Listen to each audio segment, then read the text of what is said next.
back to Caldwell instead of keeping Susan's maiden name as her middle name. I don't want anything connecting me to her anymore, Ashley said. I know that sounds harsh, but I mean it. She made me into someone I hate. The Florida vacation home deposit was gone. The developer kept it as liquidated damages. David and Susan lost $75,000 in a single afternoon. Their credit cards were all maxed out, and the companies started calling for payment. Susan tried to negotiate, but they wouldn't budge. The truck got repossessed.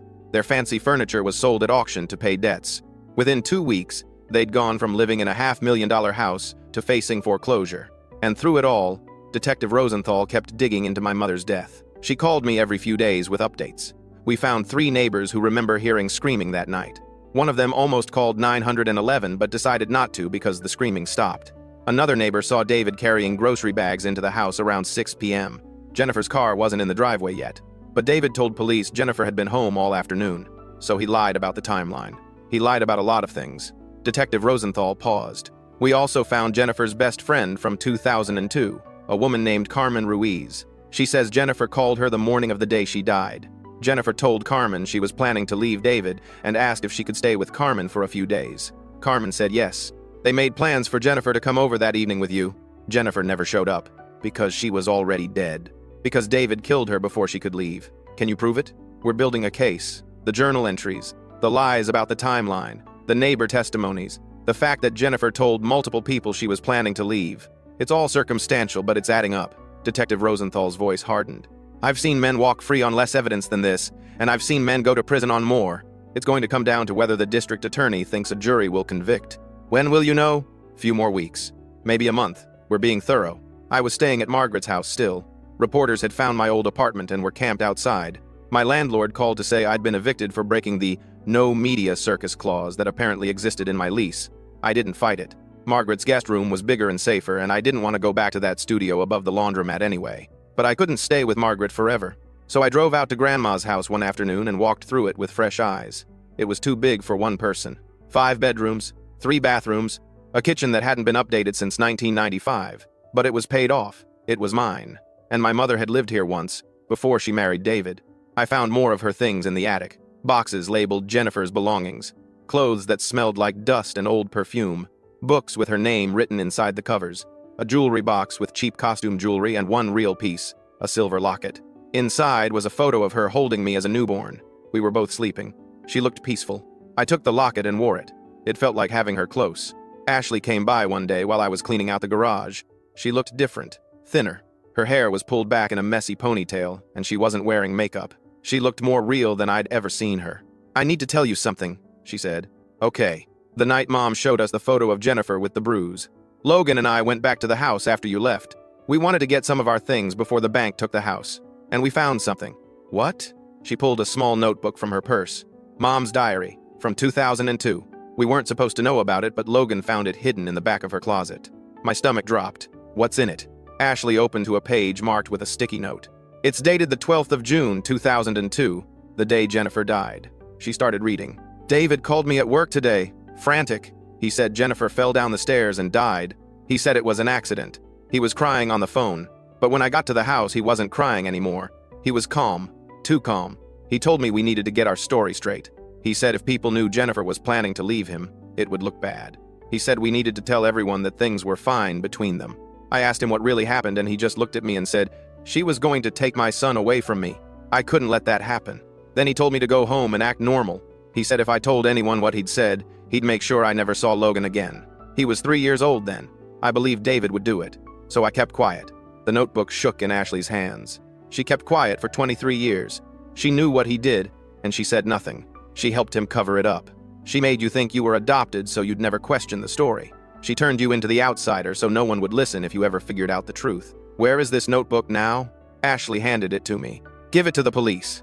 Give them everything. Let them see what kind of people our parents really are. This implicates Susan too. She could go to prison. Good, Ashley said flatly. She deserves it. I called Detective Rosenthal. She came to the house within an hour and took the notebook as evidence. She read the entry Ashley had marked and her expression went cold and hard. This is a confession, she said. Susan Caldwell admitted David killed Jennifer and she helped cover it up. That makes her an accessory after the fact at minimum. Possibly conspiracy. What happens now? Now I arrest both of them. It happened fast after that. Police showed up at the foreclosed house where David and Susan were still living, squatting essentially since the bank hadn't physically removed them yet. David was arrested for second-degree murder. Susan was arrested for accessory after the fact and obstruction of justice. Both were denied bail. The district attorney held a press conference announcing the arrests and the reopening of Jennifer Caldwell's death investigation. I watched it on Margaret's TV with Ashley sitting beside me. Logan had refused to come. He was still processing everything and didn't want to watch his parents get destroyed on live television. "This is justice for Jennifer," the DA said, standing at a podium with Detective Rosenthal beside her. For 23 years, her death was written off as a tragic accident. But new evidence shows that Jennifer was the victim of domestic violence and that her husband, David Caldwell, murdered her to prevent her from leaving him and taking their son. His wife, Susan Caldwell, knew about the murder and helped him cover it up. Both will face the full extent of the law. Reporters shouted questions. Is the son involved? Did he know about the murder? The DA shut that down fast. Austin Caldwell was 2 years old when his mother was killed. He is a victim in this case, not a suspect. He recently learned the truth about his mother's death through documentation left by his grandmother, who suspected foul play for years but lacked proof until recently. More questions. What about the will? The inheritance? The DA looked irritated. This case is about murder, not money. But yes, Eleanor Caldwell left her estate to her grandson Austin after discovering that her son and daughter-in-law had been abusing him for years and lying about his parentage. That information came to light during the investigation and provided additional motive for the defendant's behavior. Ashley turned off the TV. "It's really over." "No," I said. "It's just starting. Now comes the trial." The trial didn't start for another 8 months. Pre-trial motions, discovery, jury selection. I spent that time trying to build a life that felt normal. I quit my job at the auto parts store and enrolled in community college to finish my degree. I started seeing a therapist twice a week to process everything that had happened. Margaret helped me set up the inheritance properly, investments and accounts, and a budget that would let me live comfortably without blowing through everything like my parents had. I stayed in Grandma's house. I renovated the kitchen and updated the bathrooms and turned one of the bedrooms into an office. I planted new flowers in the garden and fixed the porch railing and painted the shutters. I made it mine. Ashley visited often. Logan came by once, awkward and guilty, and we talked for hours about what it was like growing up in that house with those parents. He cried a lot. He apologized for every time he'd gone along with their cruelty. I told him I forgave him. I wasn't sure I meant it yet, but I wanted to. Maybe someday I would. The trial started in March. I sat in the courtroom every single day. Margaret sat beside me. Ashley came when she could get time off work. Logan never showed up. The prosecution laid out their case methodically. They presented Jennifer's journal entries, the neighbor testimonies, the timeline discrepancies. The forensic evidence showing Jennifer's injuries were inconsistent with a simple fall. Carmen Ruiz testified about the phone call from Jennifer that morning, about the plans they'd made. The original coroner testified about the old bruises he'd found on Jennifer's body. Susan's diary was entered as evidence, and the entry was read aloud in court. David sat at the defense table looking older than his 54 years. Gray, thin. His lawyer argued that the evidence was circumstantial, that the journal entries proved Jennifer was clumsy and accident-prone, that the timeline discrepancies were the result of trauma and poor memory, that Susan's diary entry was taken out of context. But then the prosecution called Susan to the stand. She'd taken a plea deal, testify against David, and she'd get 7 years instead of 20. She took the deal. She sat in the witness box in an orange jumpsuit and told the truth. David called me the afternoon Jennifer died. He told me Jennifer was leaving him and taking Austin. He said he couldn't let that happen. He said he'd pushed her down the stairs during an argument. He said it was an accident, but he pushed her. He admitted it to me. Then he asked me to help him make it look like she'd fallen. He told me to back up his story that everything was fine in their marriage. He said if I didn't help him, he'd tell police I was involved too. I was scared, so I helped him lie. David's lawyer tried to break her testimony on cross-examination, but Susan held firm. She'd made her choice. She was going to save herself by burying him. The jury deliberated for 2 days. When they came back, the forewoman stood and read the verdict. Guilty of second-degree murder.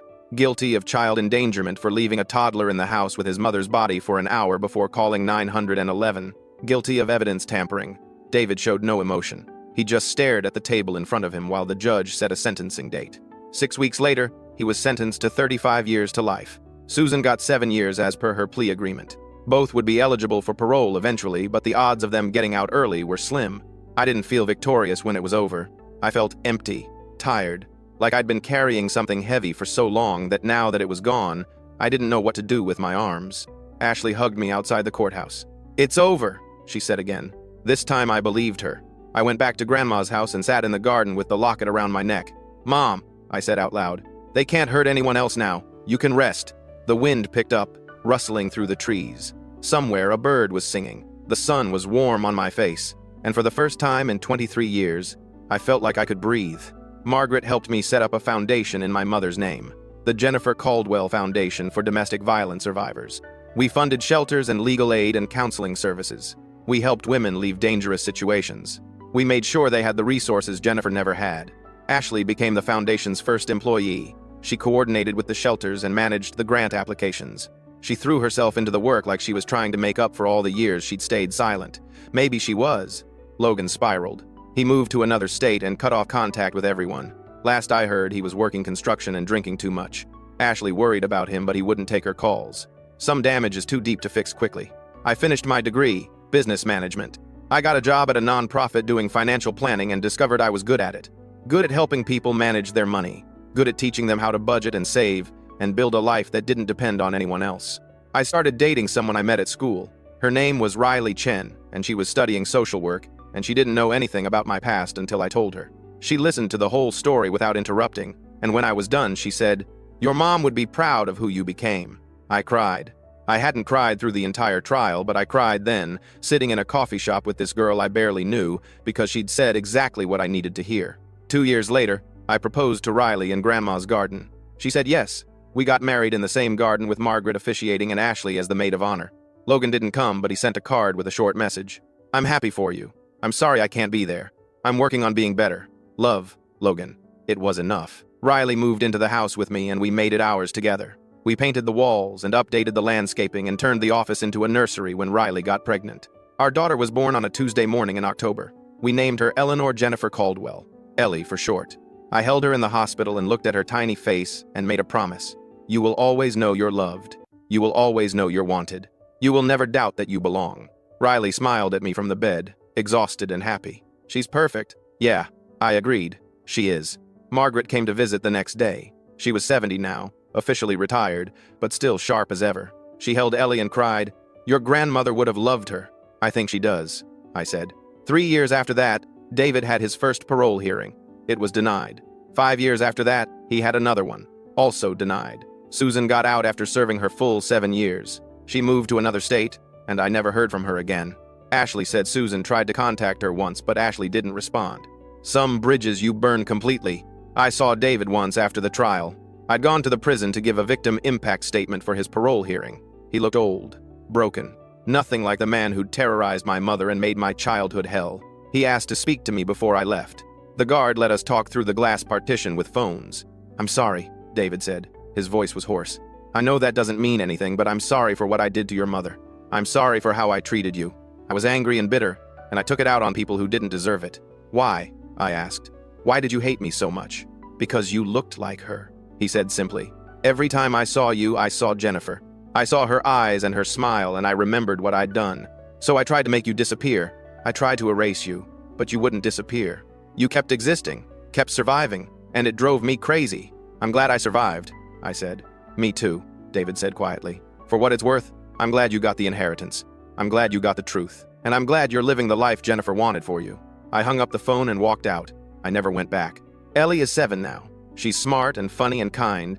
She loves dinosaurs and soccer and reading. Riley and I had another baby 2 years ago, a boy we named James after Riley's grandfather. They play together in the same garden where I proposed, where I scattered some of Grandma's ashes, where I sometimes sit and think about my mother and everything she lost.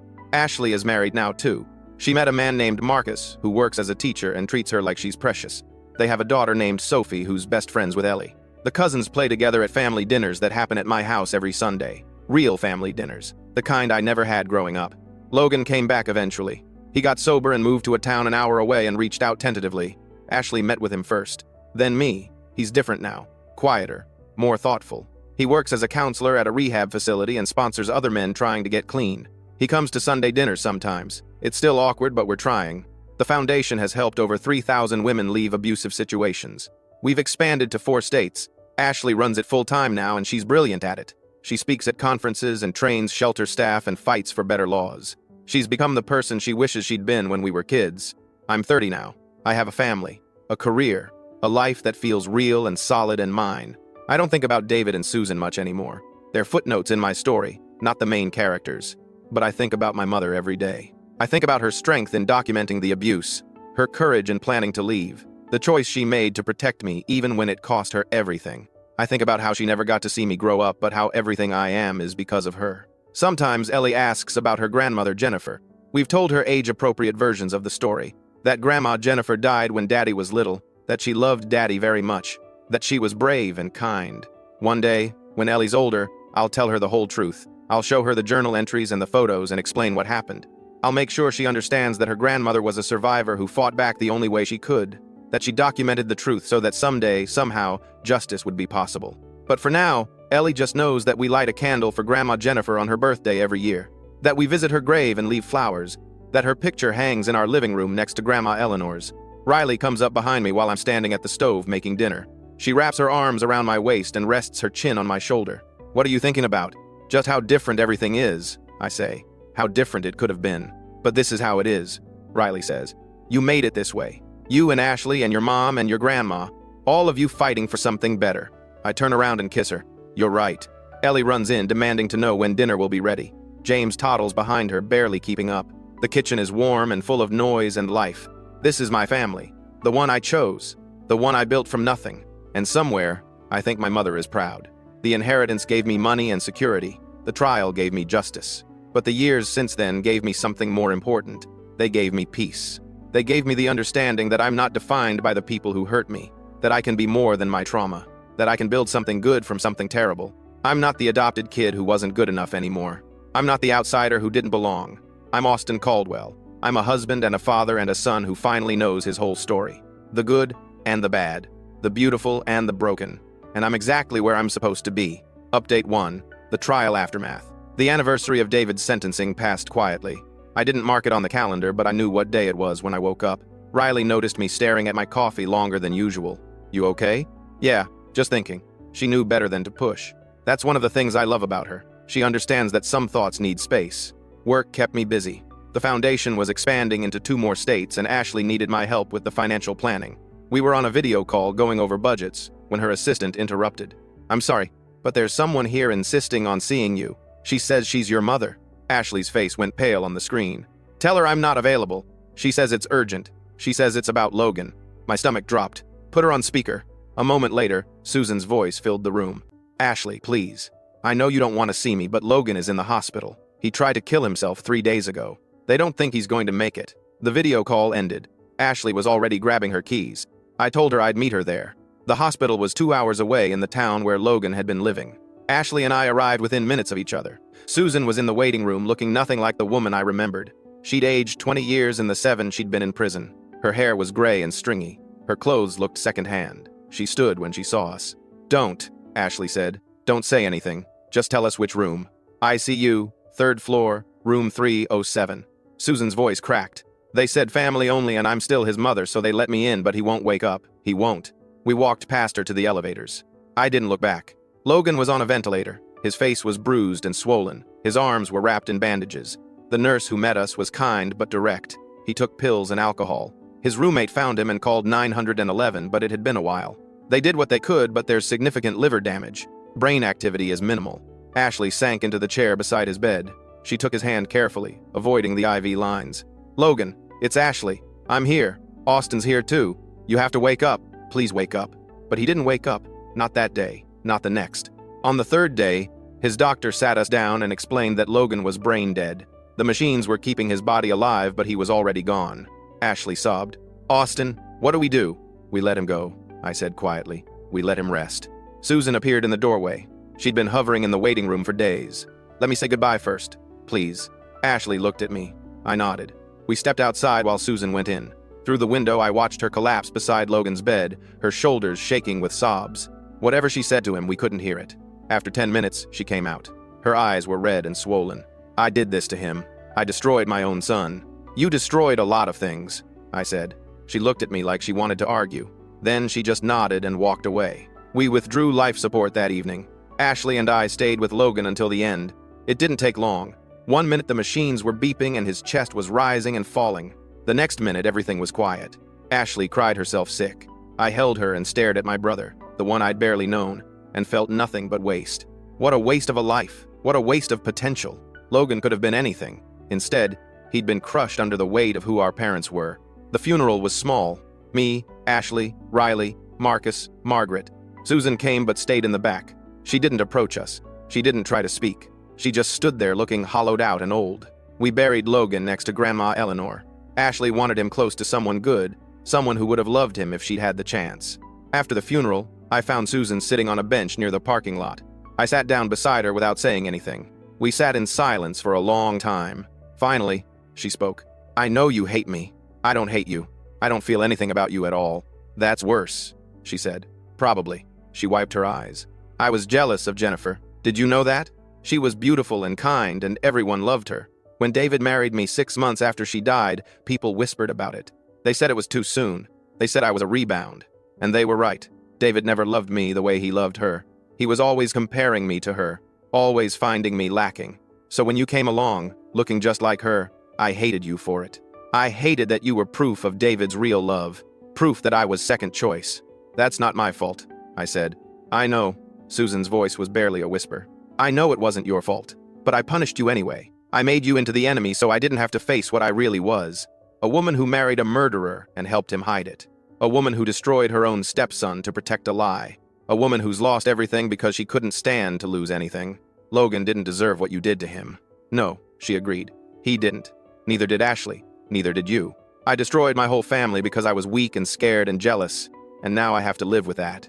Good, I said, standing up. You should live with it. You should carry it every day for the rest of your life.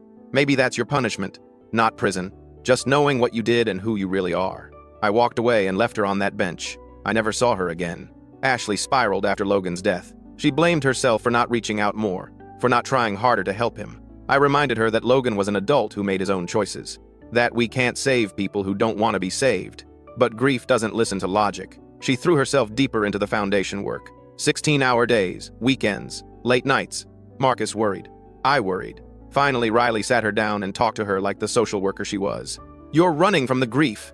You're trying to work yourself to death to avoid feeling the pain. But it doesn't work that way. The pain doesn't go away. You just get exhausted and the pain is still there. Ashley broke down. I don't know how to live with this. I don't know how to accept that Logan's gone and it's because of what our parents did to us, to all of us. Riley held her while she cried. Then she set Ashley up with a therapist, the same one I'd been seeing for years. A woman named Dr. Patricia Hammond who specialized in family trauma. Ashley started going twice a week. Slowly, she started to stabilize. She cut her work hours back to something reasonable. She and Marcus started trying to have a baby. She planted a tree in her backyard in Logan's memory, and she talked to it sometimes when she was sad. Life moved forward the way it always does. Whether you're ready or not, whether you want it to or not. 6 months after Logan died, I got a call from Detective Rosenthal. She'd retired from the police force but kept in touch occasionally. Austin, I need to tell you something. David filed an appeal. My blood went cold. On what grounds? Ineffective counsel. He's claiming his lawyer didn't defend him properly, and he deserves a new trial. Will it work? Probably not. But it means the case will be reviewed. It means you might have to testify again. I wanted to give you a heads up. I told Riley that night. She was furious. He's already in prison. What more does he want? He wants out. He wants another chance to lie his way free. The man who demanded I terminate my pregnancy had genuinely changed, but I kept hearing his words to his parents. Financial trap, child support, control. If you love them, don't move across the country. If you love them, don't keep me from building a life. We stared at each other. Both of us right, both of us wrong. I need to take them home. I gathered both boys and their things. Finn walked us to the door. He knelt down and hugged them both so tight. I love you guys. See you Wednesday, okay? Okay, Daddy, Mateo said. Silas nodded. In the car, I couldn't think straight. 3 states away. Modified custody. Summers and holidays. I called Gideon as soon as I got home. He answered on the 3rd ring. Josie. What's wrong? Finn's moving to Portland. He wants to modify the custody arrangement. Gideon was quiet for a moment. When is he moving? End of next month. And he wants what exactly? He said he'll fly back for his weekends, or I can send the boys to him for longer visits. He wants to go back to court. Okay, here's the reality. He has a legal right to relocate for employment. The court won't prevent him from taking a job, but they can modify the custody arrangement to account for distance. What does that mean? Usually, 1 extended visit during summer, alternating major holidays, maybe 1 weekend a month if he's willing to do the travel, plus video calls. That's barely any time. That's long-distance co-parenting. It's not ideal, but it's what happens when one parent relocates. Can I stop him? You can argue that the relocation isn't in the children's best interest, but unless you can prove he's doing it to avoid parenting responsibilities, The judge will probably allow it. He's doing it because I'm dating someone. Can you prove that? I thought about his words. I saw the photos on Instagram with your new boyfriend. Maybe. Then document everything. Every conversation, every text. If he makes any statements connecting the move to your personal life, we need that on record. I spent the rest of that night going through my phone. Finn hadn't texted anything incriminating, but I remembered his face when Mateo mentioned Asher, the way he'd changed after that weekend. Wednesday evening came. Finn picked up the boys for his scheduled dinner visit. When he brought them back at 8 p.m., I stopped him at the door. I want you to reconsider the move, Josie. I'm serious. The boys need consistency. They need their father present, not on a screen. I can't turn down this opportunity. It's what I've been working toward. More important than your children? Why does it have to be a choice? Why can't I have both a career and my kids? Because you're making it a choice. You're choosing a job across the country over being here for them. He ran his hands through his hair. What do you want me to do? Stay here, in a dead-end position, watching you build a new life with someone else? This is about Asher. It's about me finally having the chance to start over. You don't get to start over. We have children. This is our life now. Your life. You get to have Asher, and your friends, and your perfect little apartment. I get every other weekend and Wednesdays. You won. Isn't that enough? I stared at him. I didn't want to win. I wanted my children to have 2 parents who were present. Well, now you'll get what you actually wanted. Them all to yourself. He left. I stood in my doorway shaking. That night, I called my mom for the first time in months. She answered on the first ring. Josie, Finn's moving to Portland. He's leaving the boys. Silence. Then, what can I do? I don't know. I started crying. I thought he changed. I thought he actually loved them. Maybe he does. Maybe he loves them and still can't stay. That's not love. Sometimes people make selfish choices even when they love someone. It doesn't mean the love isn't real. It just means they're human. I wanted to argue, but I was too tired. The court date was set for 3 weeks later. Gideon prepared a strong case. Finn's sporadic involvement during pregnancy, the overheard phone call, his minimal participation in the first year, and now this sudden relocation right after I started dating someone. We walked into that courtroom ready for war. Finn was there with his lawyer, Mr. Keating. He looked exhausted. Judge Northfield reviewed both motions. Mr. Brennan, you're requesting modification of the custody arrangement to accommodate a relocation to Portland, Oregon. Why Portland? Why Portland? I received a job offer, Your Honor. It's a significant promotion with a 40% salary increase. And you accepted without consulting with Miss Harding about the impact on your children? I informed her as soon as I accepted. That's not what I asked. Did you consult with her before accepting? Finn shifted. No, Your Honor. I didn't think I needed to. You share custody of twin toddlers. Every major life decision impacts them. You didn't think you needed to consult their mother? I have a right to pursue career opportunities. You do. But you also have responsibilities to your children. Help me understand why this opportunity couldn't wait until the boys are older and better able to handle long-distance visitation. Finn's lawyer stood. Your Honor, Mr. Brennan has been an exemplary co-parent for the past 9 months. He's never missed a visit, never failed to pay support, has maintained consistent involvement. He's not abandoning his children. He's simply relocating for employment while proposing a modified schedule that allows continued contact. Miss Harding, you oppose this relocation? Gideon stood. Yes, Your Honor. We believe this relocation is not about employment but about Mr. Brennan avoiding consistent parenting responsibilities. On what basis? Mr. Brennan only decided to relocate after learning Miss Harding had started dating someone new. He made statements to Miss Harding indicating jealousy and resentment over her moving on with her life. Judge Northfield looked at Finn. Is this accurate? I mentioned that she was dating someone, but that's not why I'm moving. This is purely a career decision. When did you start job hunting in Portland? Finn hesitated. About 2 months ago. And when did Miss Harding begin her new relationship? Another pause. Around the same time. Quite a coincidence. It wasn't because of that. I'd been unhappy here for a while. Unhappy because you have to co-parent every other weekend? Unhappy because my entire life here is a reminder of what I lost. The courtroom went quiet. Even his lawyer looked surprised by that admission. What did you lose, Mr. Brennan? Finn looked at me for the first time since we'd entered the courtroom. Her? I lost the woman I was supposed to marry because I said something stupid that I didn't mean. And now I have to watch her fall in love with someone else while I'm stuck being the part-time dad who sees his kids 4 days a month. You're not stuck. You have custody every other weekend and every Wednesday. That was court-ordered, yes. But you could have requested more time. You never did. Because I knew she wouldn't agree. Judge Northfield turned to me. Miss Harding, would you have agreed to a more balanced custody schedule if Mr. Brennan had requested it? I thought about it. Would I have? Or would I have fought to keep them mostly to myself? I don't know, I admitted. Why not? Because I didn't trust him. I still don't. He told his parents he was marrying me for financial reasons. That our children were a trap. I can't forget that. Have his actions since the custody hearing given you reason to distrust him? No, I admitted. He's been consistent. But consistency doesn't mean he wants to be there. Mr. Brennan, the judge said, do you want to be there? For your children? Finn's voice cracked. Yes. Then why are you moving to Portland? Because I can't do this anymore. I can't watch her build the life we were supposed to have. I can't keep showing up every Wednesday to an apartment that was supposed to be our home. I can't keep loving kids who won't remember me as anything more than the guy who picks them up sometimes. I felt something twist in my chest. You think they won't remember you? They're 18 months old. In a few years, I'll just be the voice on the phone. The guy they visit in summer. They'll call her boyfriend Dad and I'll be Finn. Judge Northfield leaned back in his chair. Here's what I'm going to do. Mr. Brennan, I'm denying your relocation request. Finn's face went white. However, I'm modifying the custody arrangement. You'll have the children 50% of the time. 1 week on, 1 week off. You wanted more time with your children? You've got it. Your Honor, Finn's lawyer started. I'm not finished. Both of you are going to attend co-parenting counseling. 6 months minimum. You're going to learn how to communicate without resentment, how to put your children first, and how to build a functional co-parenting relationship. If, after 6 months, you still want to relocate, Mr. Brennan, you can file a new motion and I'll reconsider. But right now, those boys need their father present, not on a screen. Present. He banged his gavel. Court is adjourned. I sat there, stunned. 50-50 custody. My boys would be gone half the time. Gideon touched my arm. This isn't what we wanted, but it's not the worst outcome. He gets exactly what he asked for? How is that not the worst outcome? He didn't get to move. That's what matters. The boys stay in the same city as both parents. Everything else, we can work with. Finn and his lawyer left quickly. I sat in that courtroom for a long time after everyone else had gone. When I finally made it to my car, I called Asher. How did it go? He's staying, but he gets them half the time now. That's good, right? They need their dad. I don't know what they need anymore. I thought I was protecting them. Maybe I was just protecting myself. Josie, you're a good mom. The best. Whatever happens, those boys are lucky to have you. I wanted to believe him. The first week of the new custody arrangement started the following Monday. I dropped the boys off at Finn's apartment with their little suitcases full of clothes and toys and diapers. They ran to him like always, excited to show him a leaf Mateo had found. Finn looked at me. I'll send updates. Okay? And Josie? I'm sorry. For all of it. Me too. I left before I started crying. Drove home to an apartment that was too quiet. No little voices. No toys everywhere. No one needing me. Vera came over that night. You okay? I have to be. That's not the same as actually being okay. I curled up on the couch. Do you think I did the right thing?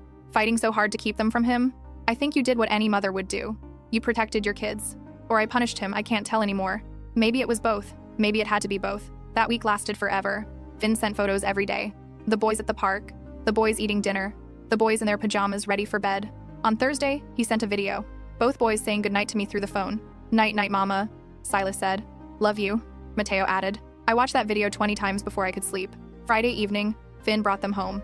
They ran to me with stories about the zoo and ice cream and a dog they'd met at the park. Did you have fun with Daddy? So much fun, Mateo said. Daddy built us a big tower and we knocked it down. I looked at Finn. He was smiling. A real smile. Maybe the first genuine one I'd seen from him in months. Thank you, I said, for the updates. Of course. Same time next Friday? Yeah, same time. He left. I spent the weekend with my boys, soaking up every minute, knowing in 6 days I'd have to give them back. The co-parenting counseling started the next week. Finn and I sat in a small office with a therapist named Dr. Ramona Chen. She was maybe 40, with kind eyes and a no-nonsense demeanor. Tell me why you're here. We both started talking at once. She held up a hand. One at a time. Finn, you first. I feel like I've been punished for the past year, for being honest about my fears, for not being ready when we found out about the pregnancy. I've done everything right since then, but it doesn't matter. She still sees me as the guy who wanted to run. Josie? I overheard him tell his parents he was marrying me for financial reasons, that our children were a trap. Everything since then has felt like an act, like he's just going through the motions because a judge told him to. Dr. Chen nodded. So Finn, you feel unforgiven. Josie, you feel unable to trust. How do we move forward from here? Neither of us had an answer. We spent 6 sessions talking in circles. Finn insisting he'd changed. Me unable to believe him. Dr. Chen kept pushing us to find common ground. You both love these children, she said in our 7th session. That's not in dispute. What is in dispute is whether you believe each other loves them. Finn, you think Josie doesn't believe you're capable of genuine love for your sons? Josie, you think Finn is incapable of loving them the way they deserve. You're both wrong. How are we both wrong? I asked. Because love isn't binary. Finn can love those boys and still resent the circumstances that brought them into his life. Josie, you can love those boys and still struggle with the fear that you're not enough on your own. Both things can be true. I felt something crack open in my chest. I never said I wasn't enough. You didn't have to. Everything you've done has been about proving you can do this alone. But you don't have to do it alone. That's what co-parenting is. After that session, Finn and I sat in the parking lot for a long time. Do you really think I'm just going through the motions? He finally asked. I don't know. Sometimes you seem present. Other times, I see that look on your face, like you're calculating the cost of being there. I'm not calculating anything anymore. I'm just trying to be a good dad. Why? He looked at me. What do you mean, why? Why are you trying? You didn't want them. You could have walked away. Why didn't you? He was quiet for so long I thought he wouldn't answer. Because of you, he finally said. You were so certain. So fearless. You were going to have these babies with or without me, and I realized I didn't want to be the guy who walked away from that kind of love. I didn't love them yet, but I loved the way you loved them. And I thought maybe, if I stayed, I'd learn how to love them like that too. Tears were running down my face. Did you? Yeah, I did. It took time. But one night, when they were maybe 3 months old, Mateo was crying. You were asleep and completely exhausted. I picked him up and he just stopped, looked at me like I was his whole world, and I felt it. That overwhelming, terrifying, all-consuming love. It was like falling off a cliff. I'd do anything for these kids, Josie. Anything. I believed him. For the first time since the phone call, I actually believed him. I'm sorry, I whispered, for not giving you a chance to prove that. You were protecting them. I don't blame you. We sat in that parking lot until it got dark, just talking. About the boys, about our failures, about how we'd gotten here. When I finally drove home, I felt lighter somehow, like a weight I'd been carrying for 18 months had finally lifted. The co-parenting got easier after that. We started coordinating better, sharing funny stories about the boys, even having dinner together occasionally so they could see us getting along. Asher met Finn 3 months later. It was awkward at first, but they found common ground talking about football. He's good with them, Finn told me after Asher left. The boys really like him. Does that bother you? A little, but they love me too. There's room for both of us in their lives. 6 months after the court modification, we went back for our follow-up hearing. Dr. Chen submitted a report saying we'd made significant progress. Judge Northfield reviewed it and nodded. Mr. Brennan, do you still wish to relocate to Portland? Finn looked at me, then at the judge. No, Your Honor. I'm staying here. The job offer had been extended indefinitely. He could take it any time, but he wasn't going to. My kids need me here, he said, and I need them. Judge Northfield smiled, the first time I'd seen him smile. Good. Custody arrangement remains as modified. Dismissed. Walking out of that courthouse, Finn stopped me. I know I can't undo what I said that night, but I need you to know it was fear talking, not truth. These boys are not a trap. They're the best thing that's ever happened to me. I know, I said, and I meant it. 2 years later, the boys are 3.5.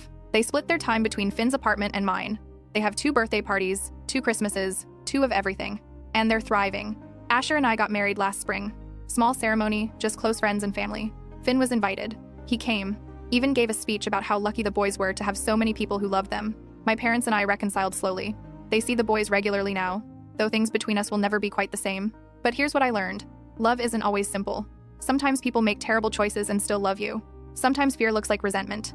Sometimes the bravest thing you can do is forgive. Finn was a coward that night on the phone, but he's been brave every day since. And our boys have a father who chose to stay, chose to fight, chose to love them, even when it was hard. That phone call changed everything. But maybe, in the end, it changed everything for the better. Because now we're all exactly where we're supposed to be. My fiancé's phone rang during our wedding vows with the most romantic, spicy ringtone I'd ever heard.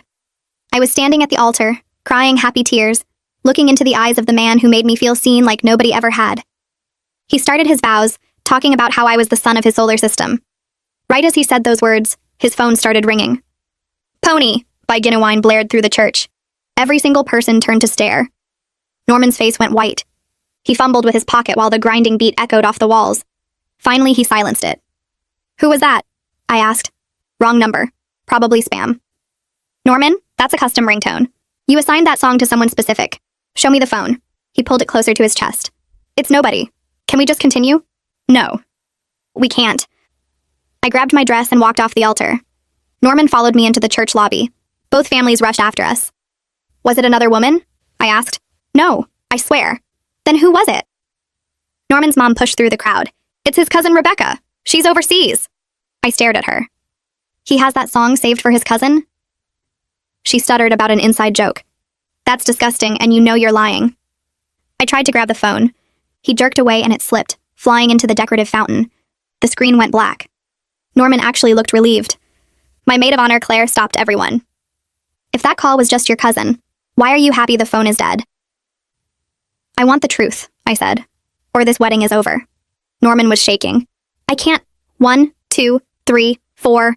Okay," he broke. "The woman's name is Vanessa. She's the mother of my child." The words didn't register. "What?" "I have a son. He's 4 years old. I never told you." My family exploded. I couldn't breathe. "But why does she have that ringtone?" "I said it years ago. She never calls, so I forgot to change it." "That doesn't explain why you were panicked." Norman looked sick. 3 months ago, Vanessa came back to town. We slept together. Once. My dad lunged forward, but my brothers held him back. "Why was she calling you today?" His mother answered. "She's pregnant." My knees buckled. Claire caught me. I pulled out my own phone. "Give me her number. Right now." Norman gave it to me. I called on speaker. The lobby went silent. Hello? A woman's voice answered. This is Norman's fiancé. I'm at the altar right now. Is it true? Long pause. He didn't tell you? Tell me what? Vanessa laughed, tired. I'm not pregnant. I called to warn you. Norman's been telling people I am, so he has an excuse to stay connected to me. He's been showing up at my apartment for months saying he wants to be a family again. I told him I'd call you if he didn't stop. So there's no second pregnancy? No. But everything else is true. The son, the affair, all of it. I hung up. Norman started talking fast. Baby, I can explain. You lied about a pregnancy to cover up stalking your ex? It wasn't stalking. You have a 4-year-old son you hid from me for 2 years. You cheated on me 3 months before our wedding. And when you got caught, you invented a fake pregnancy. He reached for my hand. I stepped back. The wedding is off. His mother started wailing. His father dragged him toward the exit.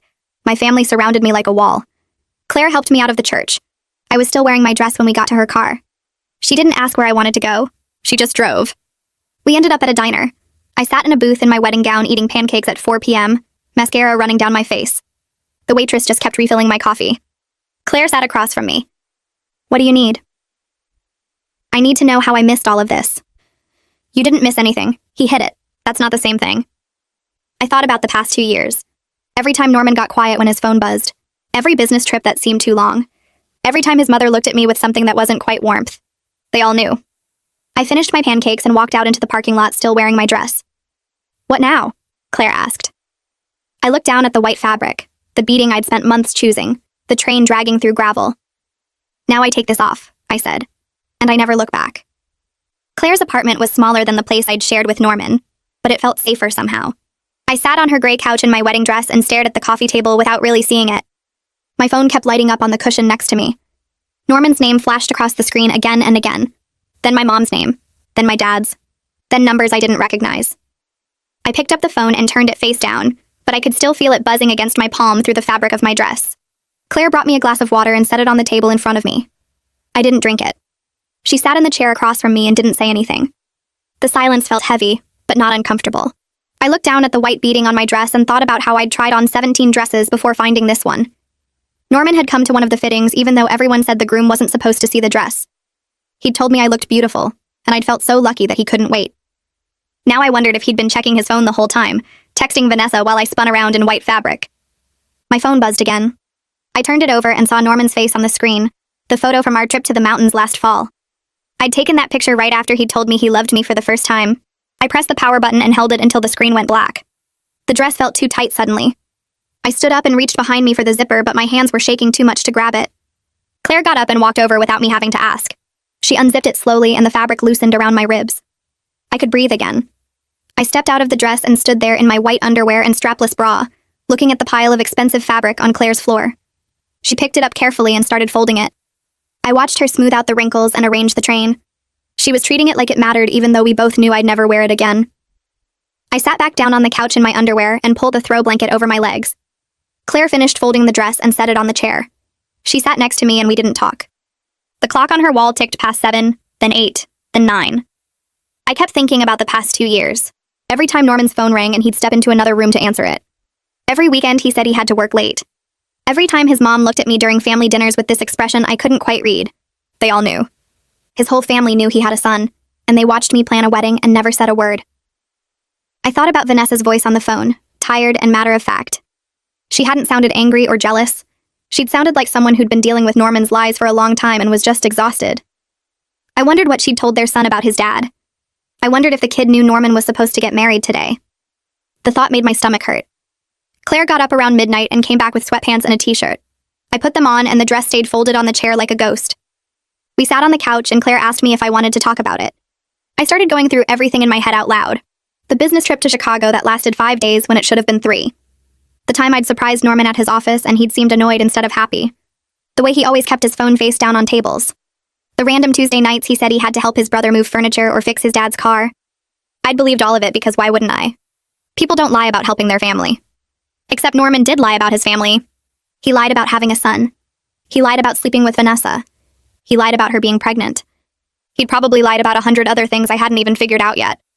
Claire listened and didn't try to make me feel better with fake comfort. She just let me talk. Around 3 in the morning, I finally stopped talking, and we sat there in silence. My eyes felt dry and scratchy. I was too tired to cry anymore. Claire brought me a pillow and another blanket, and I lay down on her couch. She went to her bedroom, and I heard her door close softly. I stared at the ceiling and watched the shadows from the streetlight outside move across the white paint. I thought about how this morning I'd woken up excited to marry Norman. Now I was sleeping on my best friend's couch in borrowed clothes, and my whole life was different. I woke up to sun coming through Claire's living room window. My neck hurt from the couch pillow, and my mouth tasted awful. I reached for my phone before remembering I'd turned it off. I held the power button and waited for it to come back on. 17 missed calls, 12 from Norman, 3 from his mom, 2 from my mom. I had 14 text messages. I opened the one from Norman's mom first. It said we needed to talk about misunderstandings, and that Norman was devastated, and that I should give him a chance to explain properly. I deleted it. Norman's texts were long paragraphs about how sorry he was, and how he never meant to hurt me, and how we could work through this if I just gave him a chance. I didn't read all of them. I heard Claire moving around in her bedroom, and then she came out wearing her robe. She looked at my face and asked if I'd checked my phone. I nodded. She went to the kitchen and started making coffee without saying anything else. The smell filled the apartment and reminded me of Sunday mornings with Norman. We used to make breakfast together and read the news on our phones, and it had felt so normal and comfortable. Now I couldn't tell which parts of that had been real and which parts had been Norman playing a role. Claire brought me coffee in the blue mug she always used for guests. I wrapped my hands around it and felt the warmth. She sat in the chair with her own mug and told me I didn't owe anyone explanations right now. I knew she was right, but I also knew I couldn't hide at her apartment forever. Eventually, I'd have to deal with the wedding vendors and the apartment I shared with Norman, and all the practical pieces of a life I'd been building with someone who didn't exist. My phone rang and my dad's name showed up on the screen. I answered it and he asked where I was. I told him I was at Claire's. He said he and my mom were coming over. I said okay, and hung up. 20 minutes later, they were knocking on Claire's door. My mom hugged me so hard I couldn't breathe, and my dad stood behind her looking like he wanted to punch something. Claire let them in and made more coffee. We all sat in her small living room, and my parents told me that Norman's family had tried calling them last night. His dad had left a voicemail saying there had been a terrible misunderstanding, and that Norman loved me and wanted to make things right. My mom said she'd called back and told them there was no misunderstanding. Norman had lied and cheated and hidden a child. Those were facts, not misunderstandings. My dad said Norman's dad had tried to argue that Norman had been planning to tell me about his son after the wedding. My dad had hung up on him. I felt grateful that my parents were angry on my behalf because I was too tired to be angry anymore. I just felt empty. My mom asked what I needed and I didn't know how to answer. I needed the past 2 years to be different. I needed Norman to not be a liar. I needed to not feel this stupid for missing all the signs. But I couldn't say any of that, so I just shrugged. My brothers showed up an hour later with garbage bags full of my stuff. They'd gone to the church and collected everything from the bridal room, and then they'd gone to the apartment while Norman was out. My oldest brother set the bags down in Claire's entryway and told me they'd grabbed clothes and my laptop and some other things. He said Norman had come home while they were there, but they'd finished packing and left without talking to him. My middle brother said it had taken everything in him not to say something. I thanked them, and they both hugged me. My youngest brother asked if I needed them to do anything else. I told them no. They left after making me promise to call if I needed anything. I looked at the garbage bags full of my life and felt overwhelmed. Claire helped me drag them into her bedroom, and we started going through them. My brothers had grabbed things randomly. 3 pairs of shoes, but not the ones I wore most. 5 t-shirts, but none of my jeans. My laptop, but not the charger. I pulled out a framed photo of me and Norman from last Christmas and stared at it. We looked so happy. I set it face down on Claire's dresser and kept unpacking.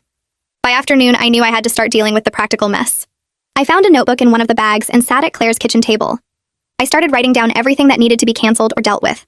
The venue, the caterer, the photographer, the florist, the honeymoon flights and hotel, the apartment lease that was in both our names, the joint bank account we'd opened for wedding expenses. The list kept getting longer and I felt my chest getting tight. Each item represented something I'd planned and looked forward to. The venue where we were supposed to have our reception. The flowers I'd spent hours choosing. The honeymoon in Italy that Norman had suggested because he knew I'd always wanted to go. Every single thing on the list was a piece of the future I'd thought I had. I got to the bottom of the page and added one more item. Wedding dress alterations I'd already paid for. I'd never need the final fitting now. I put the pen down and put my head in my hands. Claire came over and looked at the list. She didn't say anything for a minute. Then she suggested I call the wedding planner first. Valeria could help coordinate with all the vendors. I didn't have to make every call myself. I looked up at Claire and felt a rush of gratitude. I'd been so focused on the list that I'd forgotten I'd hired someone specifically to handle wedding logistics. I found Valeria's number in my phone and called before I could talk myself out of it. She answered on the second ring and said my name like a question. I told her the wedding was canceled and I needed help dealing with the vendors. There was a pause and then her voice came back softer. She said she'd heard what happened.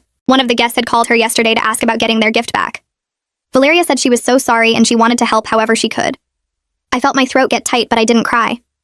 I told her about the list and asked if she could handle contacting everyone. She said most vendors had cancellation policies in their contracts. Some deposits would be lost, but she'd do her best to minimize the damage. She asked if I could write a brief statement she could share with the vendors so she didn't have to explain the details over and over. I said yes and thanked her. She told me to send the statement whenever I was ready, and that she'd start reaching out to vendors this week. We hung up and I felt a tiny bit of the weight lift. At least I wouldn't have to call the florist and explain that my fiancé had a secret child and a side relationship. Valeria could just say the wedding was canceled due to personal circumstances and leave it at that. That evening, I was sitting on Claire's couch trying to write the statement for vendors when the intercom buzzed.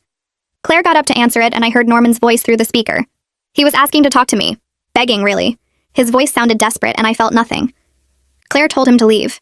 He kept talking, saying things had gotten out of hand and he just needed 5 minutes to explain. Claire said if he didn't leave, she was calling the police.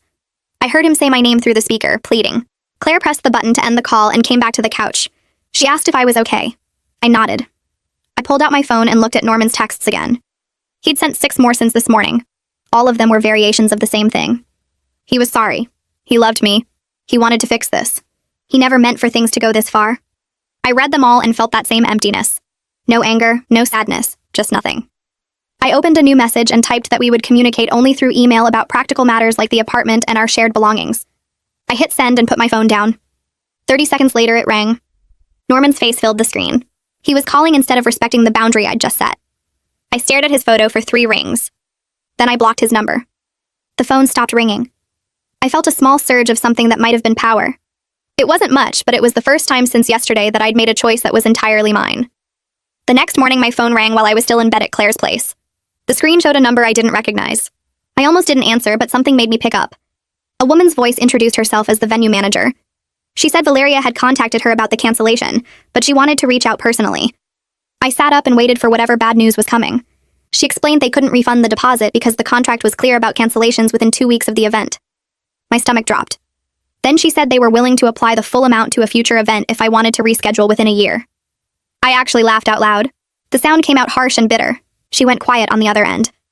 I told her I appreciated the offer, but I wouldn't be getting married there or anywhere else anytime soon. She said she understood and that she was sorry about what happened.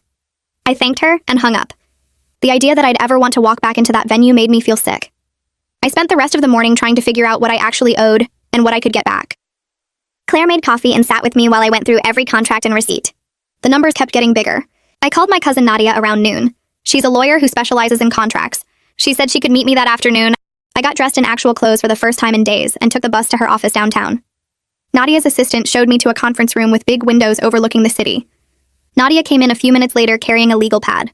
She hugged me first and then sat down across from me. I handed her the folder with all my wedding contracts.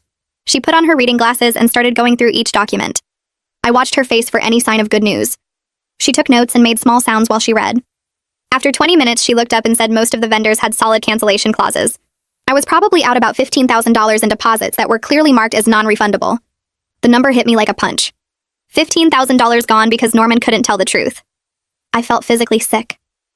Nadia reached across the table and squeezed my hand.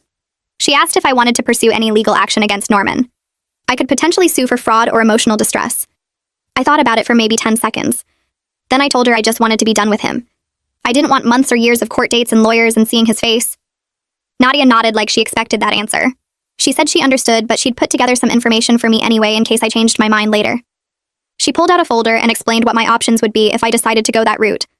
I took the folder and thanked her. She didn't charge me for the consultation. She said family doesn't pay family. I left her office feeling both grateful and defeated. At least I knew where I stood financially now. 3 days after the wedding that didn't happen, I had to go back to work. I couldn't hide at Claire's apartment forever. I got up early and put on work clothes that felt strange after days in sweatpants. The bus ride felt too long. I kept thinking about what I'd say when people asked questions. My boss had texted saying to take all the time I needed, but I'd replied that I wanted to come back. Sitting around thinking about Norman was worse than being busy. I walked into the office and felt every eye turn toward me. People who normally said good morning looked away. My boss saw me and immediately came over. She pulled me into her office and closed the door. She said again that I could take more time. I told her I'd rather work than sit at home. She studied my face for a moment and then nodded. She said to let her know if I needed anything. I went to my desk and tried to focus on emails. My hands were shaking. Around 10, a coworker named Jessica stopped by my desk. She had this bright smile on her face. She said she saw the wedding was supposed to be last weekend and asked how married life was treating me. The words hung in the air between us. I felt my face get hot. I told her the wedding didn't happen. Her smile disappeared. She asked what I meant. I said it got canceled at the altar. Her expression went from confused to shocked to horrified in about 3 seconds. She started apologizing and backing away from my desk. I told her it was fine, but she kept saying sorry. Other people nearby had heard. I could feel them staring. I wanted to disappear into the floor. Jessica finally left and I put my head down and pretended to work. The rest of the day crawled by with people either avoiding me completely or giving me sad looks. I'd never been so happy to leave work in my life. That evening, I was scrolling through social media when a message popped up from someone named Milo. The name seemed familiar. I clicked on his profile and recognized him from pictures with Norman in college. My first thought was that he was reaching out to defend Norman or make excuses. The message said he needed to talk to me about something important. He said it was about Norman and he knew I probably didn't want to hear from any of his friends right now, but he promised he wasn't reaching out to defend him. Something about the way he wrote it seemed genuine, not like he was making excuses. I stared at the message for a long time. Finally, I wrote back asking what he wanted to talk about. He replied almost immediately. He said it would be better to meet in person if I was willing. He suggested a coffee shop downtown. I told Claire about it and she said to meet him somewhere public and let her know where I was. I agreed to meet him the next day after work. The coffee shop was busy when I got there the next afternoon. Milo was already sitting at a corner table. He stood up when he saw me and shook my hand. He looked nervous. We both ordered coffee and sat down.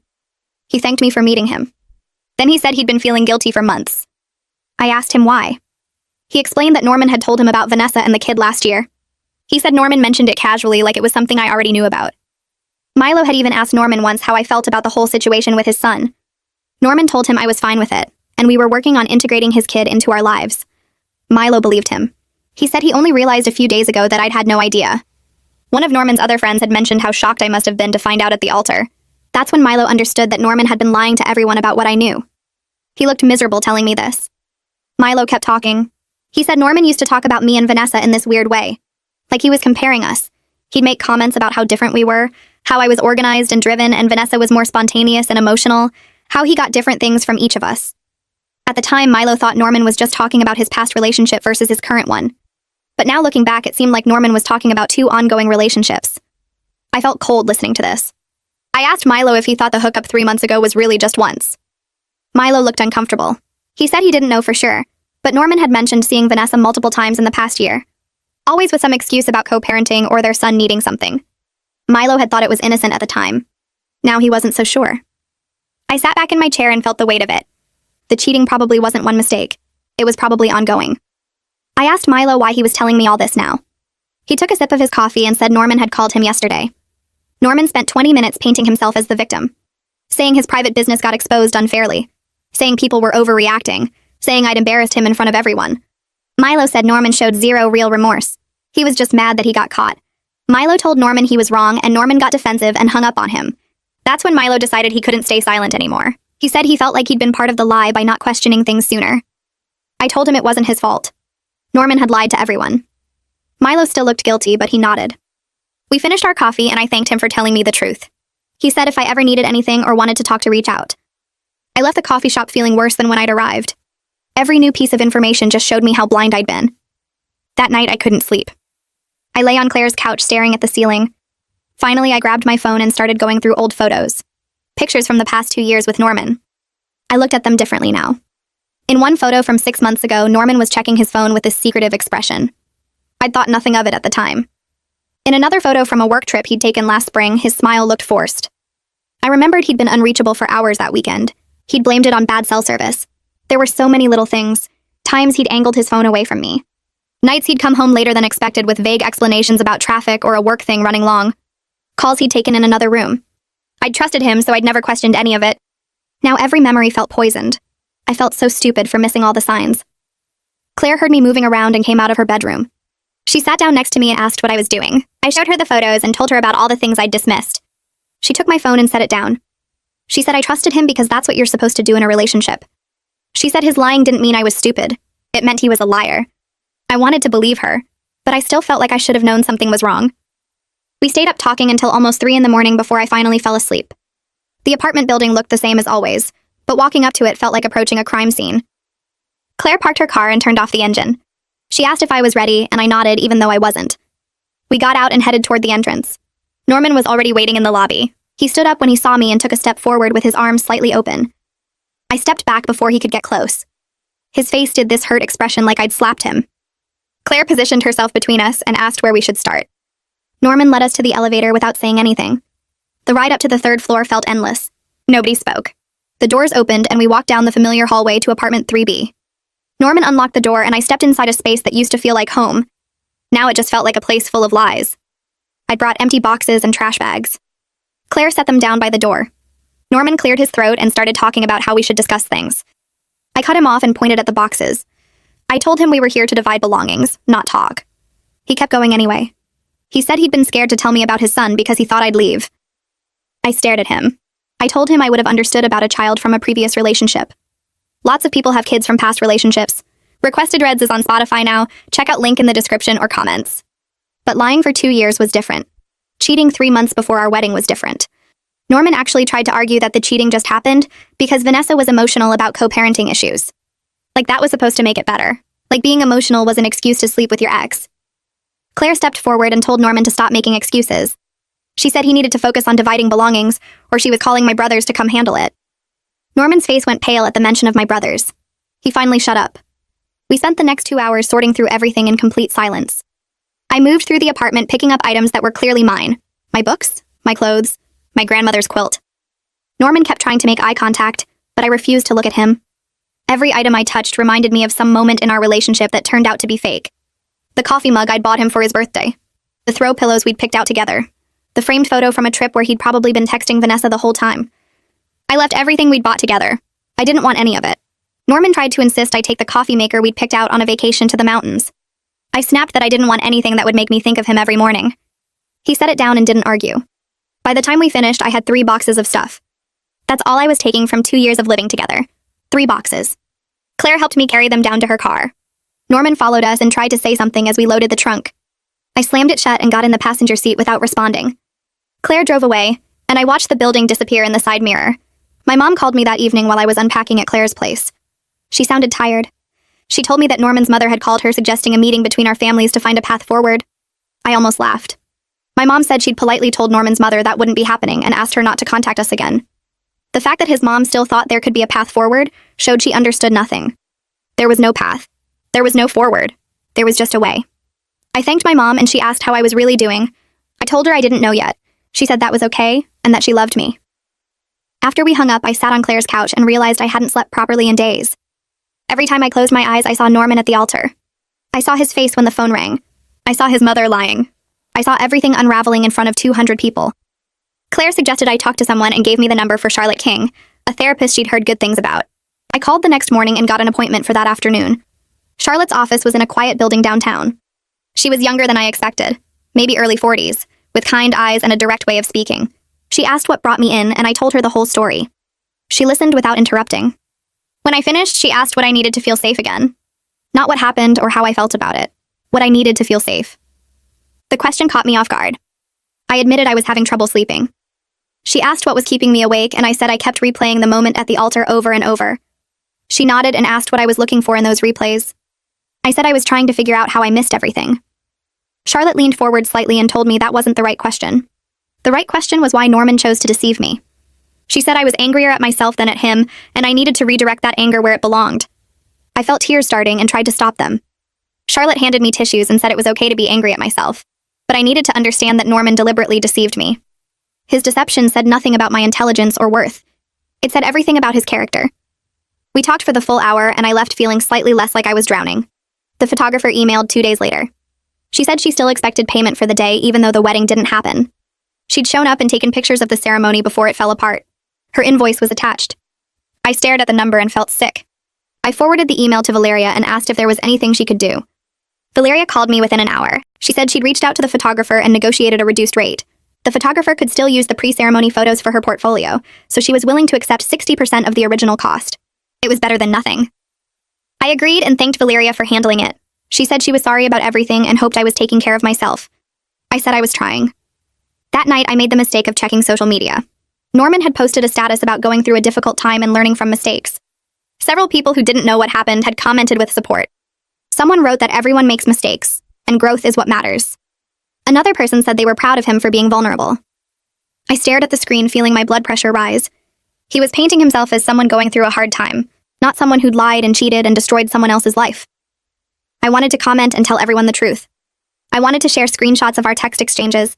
I wanted to expose every lie. But I closed the app instead. Claire was right when she said engaging with him would only make things worse. He wasn't worth my energy anymore. I closed the app and put my phone face down on Claire's coffee table. She looked up from her laptop where she'd been working on something and asked if I was okay. I told her I was done looking at his stuff, done caring what story he told himself to sleep at night. She nodded and said that was probably healthy. Then she suggested something that caught me off guard. She said I should write out everything I wanted to say to Norman but never send it, just to get all the feelings out of my head and onto paper. I stared at her for a second because it seemed too simple to actually help, but she insisted it worked for her after a bad breakup years ago. She grabbed a notebook from her desk drawer and handed it to me with a pen. I took it and sat cross-legged on the couch, staring at the blank page for a while before I started writing. Once I started, I couldn't stop. I filled 7 pages with anger and hurt and questions I'd never get answers to. I wrote about the moment at the altar when everything shattered. I wrote about feeling stupid for missing signs that seemed obvious now. I wrote about his mother's lies and his fake pregnancy excuse and how he tried to hug me at the apartment like nothing had happened. I wrote things I wished I'd said when he was making excuses, sharp words that felt good to put on paper even if he'd never hear them. When I finished, my hand was cramping and my eyes were burning, but I felt lighter somehow. Claire asked if I wanted to keep the pages or get rid of them, and I said I wanted them gone. She led me to her fireplace and handed me a lighter. I watched the pages curl and blacken in the flames, and it felt surprisingly good to see all those words turn to ash. My dad called the next morning and asked if I wanted to get lunch. I said yes because I knew he was trying to help, even though neither of us really knew what to say about everything. We met at a sandwich place near his office, and he looked tired when he sat down across from me. He started talking before I could even open my menu. He apologized for not seeing through Norman, said he seemed like such a good guy who treated me well. His voice cracked a little when he said he should have known something was wrong. I reached across the table and put my hand on his. I told him Norman fooled everyone, not just me. I said Norman was good at lying. That was the whole problem. My dad nodded, but I could tell he still felt bad about it. We talked about other things while we ate, normal stuff about work and my brothers and my mom's new garden project. It felt good to have a conversation that wasn't entirely about the disaster at the altar. When we finished eating, my dad paid the check and hugged me in the parking lot. He said he was proud of how I was handling everything, and that helped both of us feel less guilty about missing the signs. I ran into one of Norman's cousins at the grocery store 3 days later. I was reaching for cereal when I heard someone say my name. I turned and there she was, looking uncomfortable but walking toward me anyway. She said she'd been thinking about me and wanted to check how I was doing. I said I was fine and tried to move my cart past her, but she kept talking. She said Norman was really struggling with everything, like that was supposed to make me feel something other than angry. I stopped and looked at her directly. I told her he should be struggling since he created this entire mess by lying for 2 years and cheating 3 months before our wedding. Her face went red and she started to say something about how everyone makes mistakes. I didn't let her finish. I said mistakes are forgetting to call someone back or being late to dinner, not hiding a child and stalking an ex. Then I walked away before she could say anything else. My hands were shaking when I got to the checkout line, but I was glad I'd said it. Valeria called me that evening with final numbers on the wedding costs. I'd been avoiding thinking about the money part because I knew it would make me angry all over again. She went through each vendor and what they'd agreed to. The venue kept half the deposit. The caterer kept $1,000. The photographer took 60% like we'd negotiated. The florist kept everything because flowers had already been ordered. When she finished adding it up, she said I was losing about $12,000 total. It was less than I'd feared when I first started canceling things, but it was still a huge financial hit that made me want to scream. $12,000 gone because Norman couldn't tell the truth. Valeria said she was sorry and that she'd done everything she could to minimize the losses. I thanked her for all her help and hung up. Then I sat on Claire's couch and stared at the wall, doing math in my head about how long it would take me to recover from this. I decided to ask Norman to pay half of the lost deposits. It seemed fair since his lies caused the cancellation in the first place. I opened my laptop and started an email, keeping it formal and direct. I wrote out an itemized list of every lost deposit with the vendor name and amount. The total came to $12,347. I asked him to pay half, which was $6,173.50. I said it was only fair that he take some financial responsibility for the consequences of his actions. I read the email 3 times before sending it, making sure my tone stayed calm and factual. His response came back 2 hours later. It was long, way longer than it needed to be. He wrote about how he was already financially stressed from lawyer fees for the custody situation with Vanessa. He said he was barely making rent right now and couldn't afford to pay me anything. He went on about how he knew he'd messed up, but punishing him financially wouldn't help either of us move forward. The whole message made me want to scream. He was acting like paying for the damage he caused was some kind of unfair punishment instead of basic responsibility. I called Nadia and told her about Norman's response. She asked if I wanted her to send him a legal letter demanding repayment, and I said yes immediately. His refusal to take any financial responsibility was somehow more infuriating than the original betrayal. At least when he lied about his son and the affair, I could tell myself he was weak or scared or whatever excuse made sense. But refusing to pay for the mess he created was just selfish. Nadia said she'd draft something official and have it sent within a few days. The letter would request $6,000 within 30 days and outline potential legal action if he didn't comply. I knew he probably still wouldn't pay, but having it in writing from a lawyer felt important. It felt like I was doing something instead of just accepting that he could destroy my life and walk away without consequences. Norman's father called my dad a week after Nadia sent the letter.